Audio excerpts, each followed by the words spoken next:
Hello, everybody. Welcome on the Lights on Data show. My name is George Furikan, your host for today. And we are going to address AI and data literacy with our wonderful guest, Bill Schmarzo. Welcome, Bill. Thanks, George. Thanks for having me. The pleasure is all mine. Now, you are the Dean of Big Data. You're a professor, author, university lecturer, data economist, CDO advisor, just to name a few of the things that you do on a day-to-day basis. And of course, you're also the customer data innovation strategist for Dell Technologies. And you're a wonderful author that has recently written AI and Data Literacy, the book that I'm holding on right now. And again, thank you for this copy from Pact. Welcome on the show. Thanks. I do all this stuff because I don't play golf anymore, so I got a lot of free time on my hand. Well, the luck is on our side because we get to learn from it and just become more, I guess, AI and data literate. And that's the goal of the book, is it not? Oh, sorry, I just had a disconnect here. I'm back. You said Yeah. you were. I was mentioning that the luck is on our side because we get to learn from your teachings, your own lessons, and reading a book like this one, we just become more AI and data literate. Well, I'm very fortunate in that I have so many opportunities to work with customers, with students, with different organizations to wrestle with some of these issues. And I think, George, my superpower, if you were to ask me that question, which you didn't, but my superpower is that I'm not actually very smart, but I think I'm pretty tenacious. And then when somebody describes a problem, I really try to understand the bones of it, try to get into it. So when I do that, I try to reflect that in the book. So I anguish over the book. If something I write doesn't make sense to the student, then I know that's on me. Like when I teach in my class, I tell my students, if I explain a concept and you don't understand it, that's on me. But what's on you is telling me when you don't understand it, so that we can have a conversation and start clarifying these things. So I'm glad I can take everything that I've been so fortunate to be exposed to and put it back into something so I can give back to everybody else. Well, I love how accessible the book is, at least from my opinion, and it's really engaging. And you really put people in with some stories as well, and just make it relatable, I think, to anybody that's reading it. And then once you reel them in, you attach like all these concepts and theories and practical advice that I think really sticks to the reader. So I am halfway through, as I mentioned before the show, and I look forward to really finish it. And you mentioned that I think the next two chapters are two of your favorites. Yeah, the chapter on ethics was probably my hardest struggle, and the chapter on empowerment is by far my favorite. Yeah. And do you have any advice for individuals, organizations on how they can navigate these challenges on like ethics in particular? I think it all starts with awareness. And I think the reason why in my diagram I have ethics at the heart of it, I think that everything, understanding, for example, how data is being used to influence, manipulate you. I think understanding how analytic models are written and deployed. I think understanding decision model. I think everything around the heart of ethics helps to form ethics. I don't think ethics stands by itself as much as it's an influencer to everything else is kind of in that circle that's in my in the book. Yeah. You know what, and I'm really looking forward to get into that chapter, because one of the questions I had when I was reading that whole diagram and seeing the ethics in the middle, which I agree that it touches on everything and it's really influencing everything, is at the core of ethics you have, well, the definition of it, and the definition of ethics could really be ingrained differently from the culture that you come in, the country, or the particular group that you're part of. And sometimes those pieces can clash with one another. Well, exactly. And I think what I found overall is that as humans, whenever we make decisions, we are clashing all the time. We're constantly making trade-off decisions, Hmm. trade-off choices about what we're going to do, a decision. And a lot of those trade-offs revolve around ethics. They revolve around, a broader thing around, community and spirituality and diversity and environmental issues. There's a lot of things that I think we're becoming as humans more aware of how our decisions impact the broader society. That at the heart of that, you have to have an ethical perspective, which, as you said, is going to vary by across a lot of people. What I found most interesting, I actually wrote a blog on this. I wrote a blog that said, I believe God's an economist. That's right, kind of a weird thing to say, but as I read the lessons in the Bible, they're all, for the most part, economic lessons Hmm. about how do you create value across a broader range of society, Hmm. of humanity. And that's kind of the challenge dilemma, which is again why ethics is the heart of this, because I think each of those frames is going to force us to think hard about who we are, what we believe, what we think about the future. And for some of us, how do we leave this place better off than when we found it? I love it. I was also, happily made aware of the AI Bill of Rights that you're referencing here and you're talking about. Last season, we've also had on the show Kai Anderson, who's an advisor for AI Sweden, and he was talking about a very similar thing in Sweden. And well, in our conversation, we really talked about why the world actually needs AI and it's here to stay, and how it can be so positive and embedded in the goodness of people and really help us do more good. And you address that in your book too. Now, do you think, as these things are being addressed at the country level, and not all the countries, but some are following suit, shouldn't something be, put together globally that everybody would be able to benefit from and have a similar Bill of Rights at a global level? So it's a great point, George. I think there is this Bill of Rights that has to occur not just across within countries or across countries, right, to have sort of a global perspective, but I think almost every individual needs to have an individual Bill of Rights. And the and the word citizen, I chose very carefully. I wrote the book, and actually have an explanation of citizenship. What it means to be a citizen is critical. If you think about what it means to be a citizen, citizenship is a proactive activity. Hmm. It's not you could be if you're given citizenship, but you got to almost earn it, right? Hmm. And so the challenge I think we have for everybody across the world, I'll just settle for everybody across, where the landscape I can see, is how do we empower them?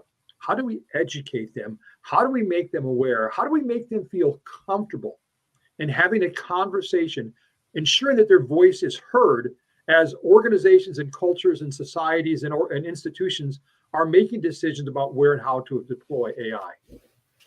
I love it. So let's unpack that a little bit. So the full title of your book is AI and Data Literacy: Empowering Citizens of Data Science. There you go. You can see There you this. go. Yes. Yeah, All right. So are we all by default citizens of data science? Are we all, bestowed that citizenship, or is it our choice to be citizens of It's data our science? choice. It's our choice. You got to pick up the mantle. You got to carry the cross or the flag or whatever you're going to carry. You have to be empowered to act, which is why I think the chapter on empowerment is so critical. That you must take ownership. And if you're going to sit back and wait for somebody to look out for your best interests, well, that's kind of a victim mentality, Hmm. right? And you didn't look out for me, so I'm going to blame you. Pardon me, that's crap, right? Hmm. I didn't look out for you because you didn't look out for yourself. God helps those that help themselves, right? That Yeah. Yeah. so So we have to be, as a citizen, we need to be front and center and involvement in that. And in order for people to feel comfortable being front and center, we need to provide some level of education and awareness. Are you aware of all the data that you're creating every day? As you walk around with one of these little smartphones, right? Do you know how much data is being generated about you? And do you know Yeah. how organizations are using that data to influence your decisions and manipulate your beliefs? So there's a lot of awareness and education needs to happen at a very fundamental lesson. And I truly believe these are concepts and conversations we need to start having in grade school, maybe middle school, but lower levels, so children are aware of what's happening with their data. It's a very important asset, and aware of how organizations are trying to influence what kind of cereal they buy or where they go for snacks or et cetera.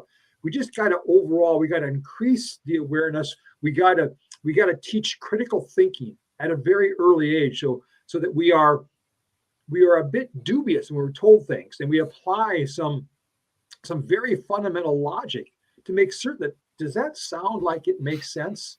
Because Hmm. we are gullible as people. You mentioned in the preamble about there's a section that talks about all the biases that we have, all the human Hmm. deficiencies we have in making decisions. We need people to be aware of that early. If we did that, casinos would probably go away. No one would be smoking cigarettes, right? And everybody would wear seatbelts, and people wouldn't realize the Earth isn't flat, right? There's some fundamental things would happen if we just did some rudimentary data and analytics training at the very fundamental levels of middle school or maybe even higher grade school. I love it. So as Fran Costello was mentioning too, awareness is key. We completely agree with you, Fran. So do you think that once we do become aware, and you have a great chapter here on data and privacy awareness, which, by the way, I think I was aware of a lot of the things that you're mentioning here, but just reading it again, it clicked yet again, and, made me question, like, hey, I do have Alexa in my living room. It is listening and recording everything that I am saying. Maybe I should be a little bit more careful about it.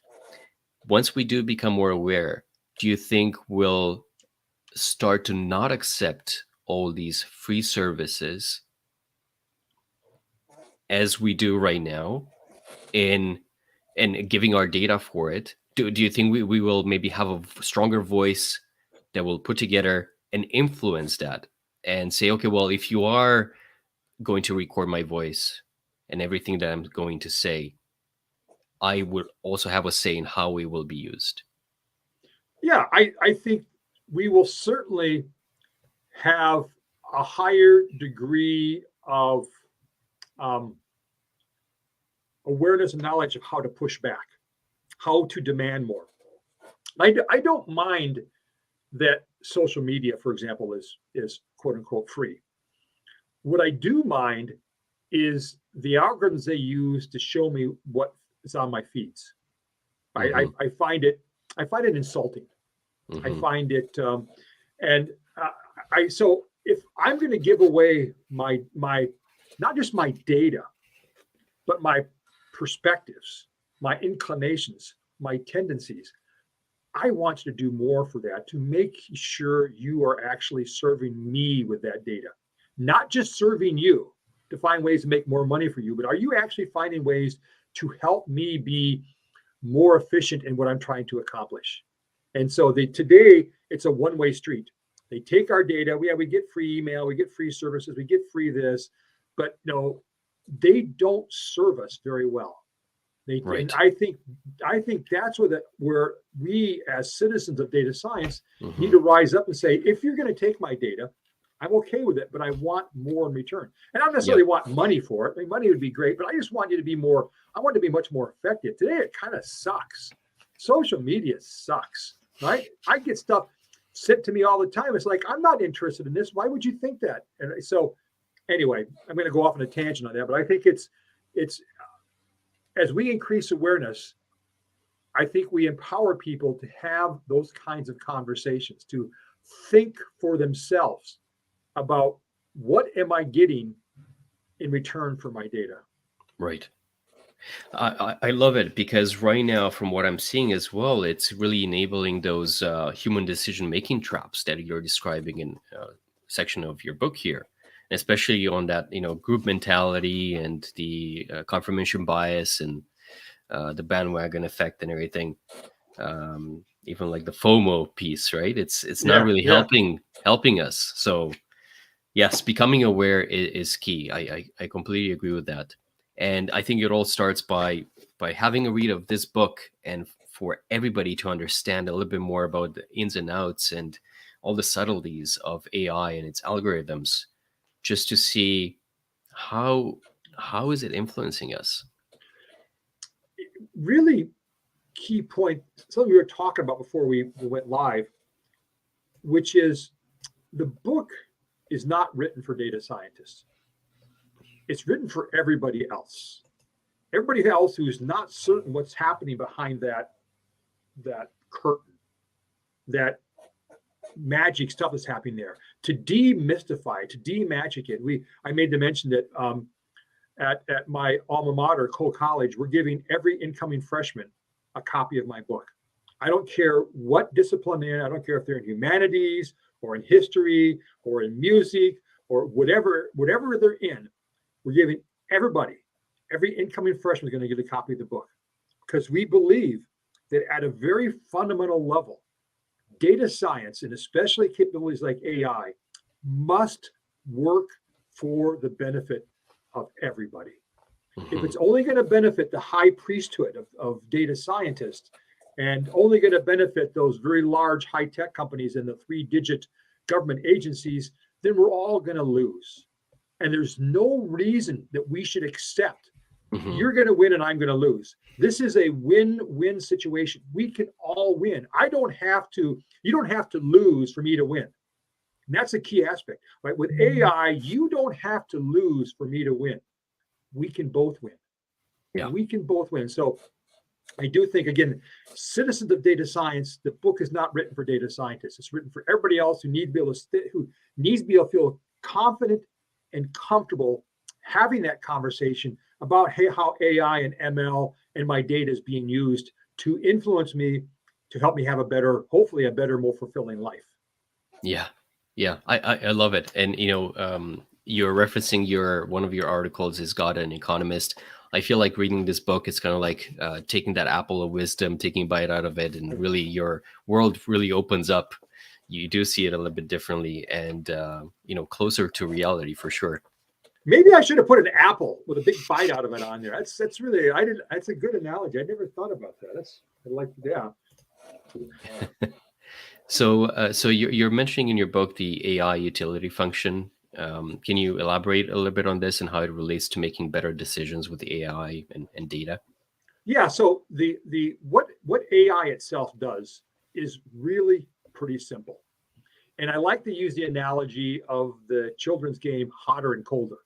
Right? I always remember on Easter in my household, my parents would hide an Easter basket for me. And sometimes my dad was pretty good at hiding the stupid thing. And I'd wander around the house trying to find it. And at some point I'd start, I can't find it. Oh, I can't. And he'd start saying, okay, let me help you. You're getting colder. No, now you're getting hotter. And as I moved around the house, he would, hotter, colder, sort of direct you to where it was.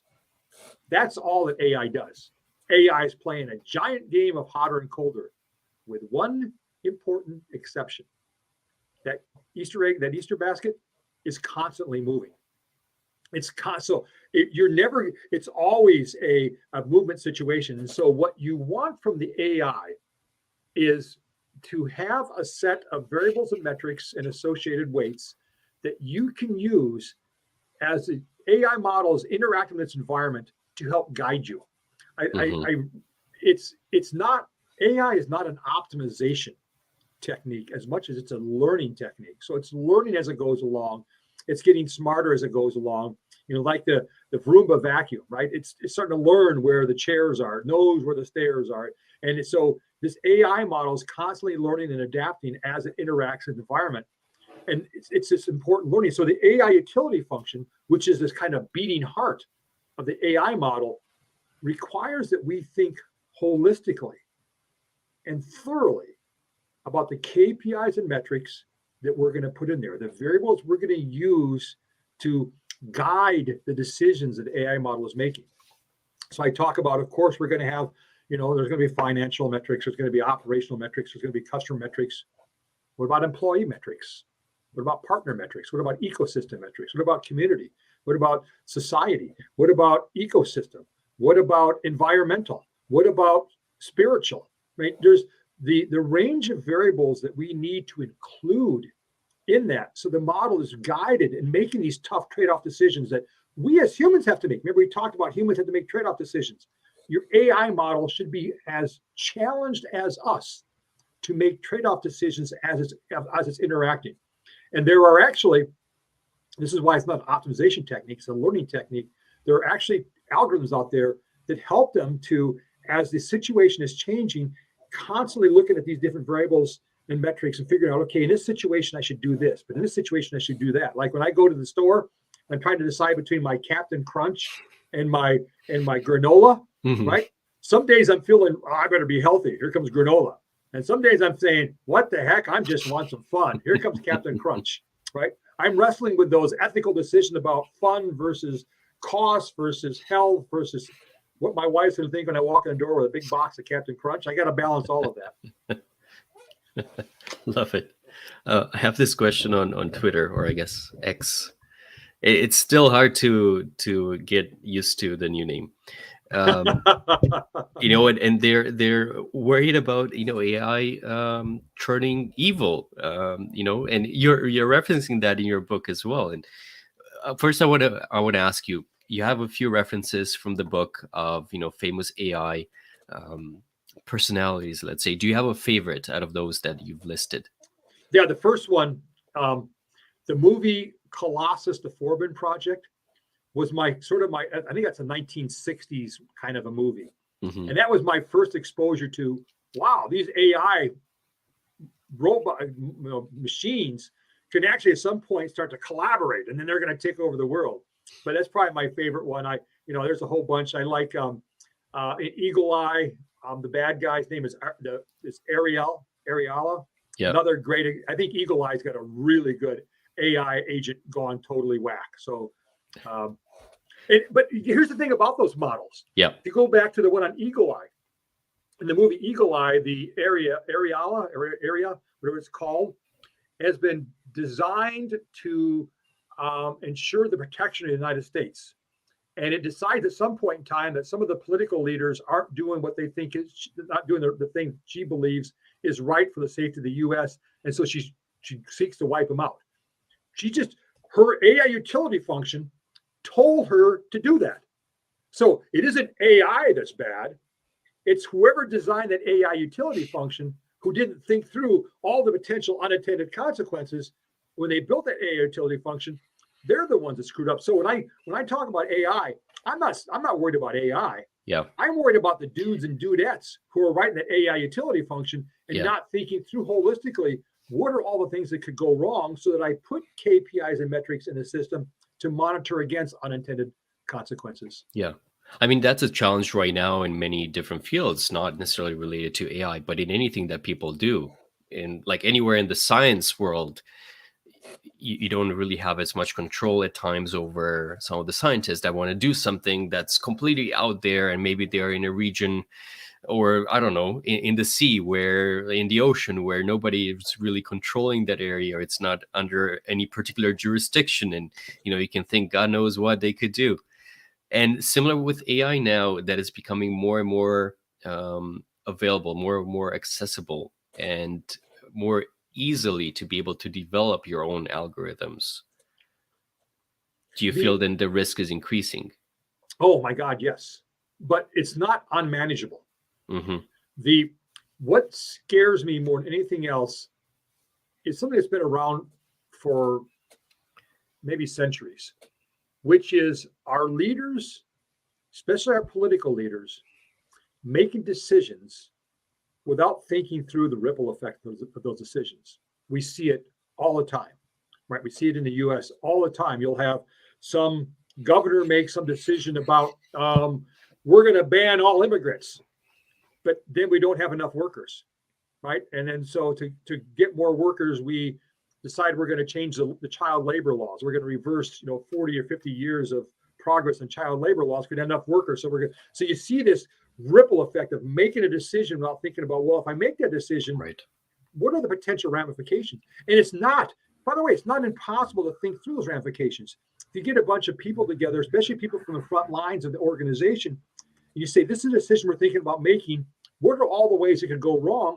They're going to be able to come up with all kinds of ideas in areas where these things might go wrong. But so what scares me more than anything else is the political leaders who are making these AI Bill of Rights kind of stuff. They're clueless because they're not thinking through as they make these decisions, what are the consequences? And so I hope that there are really smart people who are, whispering in their ears, or I hope they're citizens of data science who are marshaled. They're saying, no, you need to consider these variables. You need to consider these unintended consequences. You need to consider this. So we broaden the conversation. And if we broaden the conversation, we won't get surprised by the unknown unknowns, because we'll have people who can start thinking through what all the things that could go wrong. Sorry, got me off on a tangent. But No. I love tangents. So you're right. People need to learn. People need to be aware. And speaking of which, you're also mentioning the concept of economies of learning. How does that really differ from the traditional economies of scale, and why is it becoming more important in a digital centric world? So what we're seeing with AI models, and I think the most sophisticated AI models today are the autonomous vehicles, Mm-hmm. is that these autonomous vehicles have the ability to continuously learn and adapt. For example, driving, the heart of Tesla's autonomous driving is what's called the FSD module, the fully self-driving module. Mm-hmm. It's an AI agent. And every one of the Tesla cars has one of these agents sitting inside of it. And these cars, as they drive around and maneuver around, are constantly learning and adapting. Every corner they go by, every pedestrian they pass, every pothole they hit or avoid, they're constantly learning. At the end of the day, everything these cars have learned gets pushed to the Tesla cloud, gets integrated together, doing all the integration sort of stuff, and then pushed or propagated back down to the car. So anything that one car has learned, the other million cars have learned. And the compounding effect is what kicks in here, that a series of 1% improvements, if I take a 1% improvement, 365 days, make a 1% improvement, at the end of 365 days, I'm going to have nearly a 38x improvement in performance. Yeah. So these economies of learning from an AI perspective are critical, and they're game changing. We also need to apply that concept to humans to accelerate human learning. But humans are different than machines, and we shouldn't try to compete with machines. What makes humans more human is our natural curiosity, is our tendency to want to try, explore, try different things, to try and fail and try again. That natural curiosity that's born inside of every one of us has it. We go through school systems that try to wipe out curiosity with standardized testing and standardized curriculums and standardized classrooms and everything is standardized, right? And we take curiosity out of the equation, but it's that curiosity, that idea that we want to try and explore, that leads to creativity, to drive new innovation. So I can take an AI model that can continuously learn and adapt to its existing environment, and pair next to it humans who are trying to learn and adapt to create new things, drive innovation. Then I have breakthrough. And what I find interesting about that, George, is at the end of the day, what it might end up doing is forcing us humans to be more human. I love it. I love it. I just want to add to that. I think maybe what also makes us human, and feel free to contradict me here, I feel that we're never truly satisfied, right? We put a log in the water, we climb on it, we float, we're like, oh, okay, yeah, we made it that far. We're not satisfied. We build a rowboat, that works a lot better. We can get farther. We're not satisfied. We're building, sail ship and so forth and so on. And we keep on wanting to innovate because we're not satisfied with what we currently have. I love it. That's exactly right. We're always trying something different. Can I make that better? Can I improve that? And sometimes those improvements are really small, but over a billion people, little small improvements. If you've empowered a billion people, those little small improvements add up pretty darn tootin' fast. Right. Absolutely. So, Bill, as we look ahead, what trends or developments do you anticipate in the field of AI and data science, and how can individuals stay prepared for these changes? Well, here I'm guilty of not knowing what I don't know. I don't know what's around the corner. Generative AI and large language models caught me totally off guard. I had no idea it was coming. And by the way, I'm still wrestling with how exactly do I leverage these technologies in responsible and ethical ways. I think the best thing we can do is to stay aware. Watch what's coming in new technologies. Don't be afraid to start playing with these technologies, to start using them, to drive that natural curiosity and never be satisfied. I like that, George. Never be satisfied, right? My probably my last point here. Remember, if you're an expert, that means you're in a field that has stopped growing. Mm, No one in our field, in the AI field, is an expert because we do not know yet what the end looks like. I love it. Thanks so much, Bill, for being on the show. Put the lights on AI and data literacy. I recommend everybody to go check out this book and buy it if you haven't already. Become more AI and data literate and knowledgeable overall. Take a bite out of that apple. Thank you so much again, Bill. Have a great weekend Thanks, ahead. thanks, George. Thanks.